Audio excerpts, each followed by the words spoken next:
Alamance County, southern Orange County, until 10:45 p.m. At 10:05 p.m., a severe thunderstorm was located over Graham, moving southeast at 30 miles per hour. Hazard, 60 miles per hour wind gusts and quarter-size hail.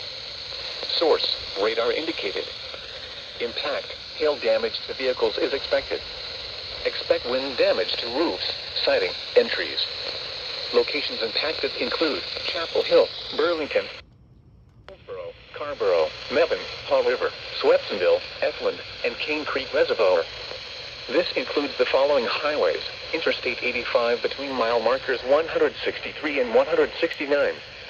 Interstate 40 between mile markers 143 and 162, and between mile markers 259 and 268.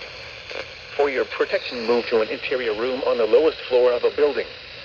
Repeating, a severe thunderstorm warning has been issued until 10:45 p.m. for the following counties in North Carolina: Alamance and Orange.